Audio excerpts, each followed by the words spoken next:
Assalamualaikum warahmatullahi wabarakatuh. Nama saya Dani Hanafi dari kelas 11 RPL 1 absen 12 SMK Telkom Purwokerto. Di sini saya akan menjelaskan tentang UML, Activity Diagram, State Machine Diagram, dan Sequence Diagram. Yang pertama, Activity Diagram. Activity Diagram adalah diagram yang menggambarkan workflow atau aliran kerja atau aktivitas dari sebuah sistem atau proses bisnis. Yang perlu diperhatikan adalah bahwa diagram aktivitas menggambarkan aktivitas sistem, bukan apa yang dilakukan aktor. Jadi aktivitas yang dapat dilakukan oleh sistem. Komponen yang ada pada activity diagram antara lain: 1. Activity atau state, menunjukkan aktivitas yang dilakukan. Initial activity atau initial state, menunjukkan awal activity dimulai. Lalu final activity atau final state, menunjukkan bagian akhir dari aktivitas. Decision digunakan untuk menggambarkan tes kondisi untuk memastikan bahwa contour flow atau object flow mengalir lebih ke satu jalur, jumlah jalur sesuai yang diinginkan. Lalu merge berfungsi menggabungkan flow yang dipecah oleh decision.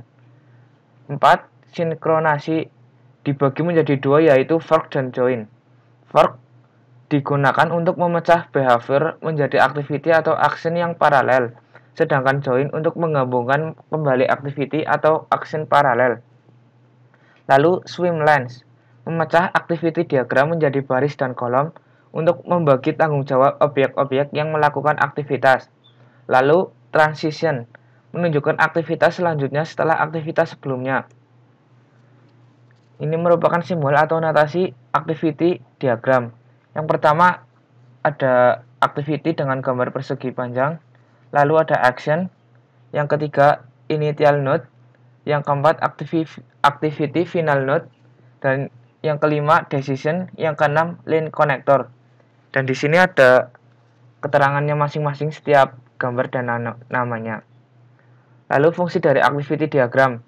Yang pertama, menggambarkan proses bisnis dan urutan aktivitas dalam sebuah proses. 2. Memperlihatkan urutan aktivitas proses pada sistem. 3. Activity diagram dibuat berdasarkan sebuah atau beberapa use case pada use case diagram. Yang kedua, state machine diagram. State machine diagram adalah menggambarkan transisi dan perubahan keadaan dari satu stage ke stage lainnya suatu objek pada sistem sebagai akibat dari stimulan yang diterima. State machine diagram untuk memodelkan behavior atau metode atau yang disebut life cycle sebuah kelas atau objek, memperlihatkan urutan keadaan sesaat atau state yang dilalui sebuah objek, transisi dari sebuah stage ke stage lainnya. Ini adalah simbol dari state machine diagram. Ada notasinya ada 6, dan di sini ada penjelasannya masing-masing. Fungsi dari state machine diagram menspesifikasi semua urutan yang mungkin dari pesan-pesan yang akan diterima objek tersebut bersama-sama dengan tanggapan atas pesan-pesan tersebut. 2. Diagram state menggambarkan transisi dan perubahan keadaan suatu objek dalam sistem sebagai akibat dari stimuli yang diterima. 3. Pada umumnya, diagram ini menggambarkan kelas tertentu. 4. State diagram membantu analisis, perancangan, dan pengembangan untuk memahami perilaku objek dalam sistem. Ketiga, sequence diagram. Sequence diagram adalah suatu diagram yang memperlihatkan atau menampilkan interaksi-interaksi antara objek di dalam sistem yang disusun pada sebuah urutan atau rangkaian tertentu. Interaksi antar objek tersebut termasuk pengguna, display, dan sebagainya berupa pesan atau message.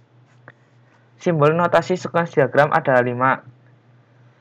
Yang pertama, lifeline itu digunakan sebagai objek activity, entity antar muka yang saling berinteraksi. Lalu ada aktor, message, boundary, control class, dan entity class. Fungsi sequence diagram mengkomunikasikan requirement kepada tim teknis karena diagram ini dapat lebih mudah untuk dielaborasi menjadi model desain. 2. Merupakan diagram yang paling cocok untuk mengembangkan model deskripsi use case menjadi spesifikasi desain. 3. Analisa dan desain memfokuskan pada identifikasi metode di dalam sebuah sistem. Ya, terima kasih presentasi dari saya, semoga dapat bermanfaat. Assalamualaikum warahmatullahi wabarakatuh.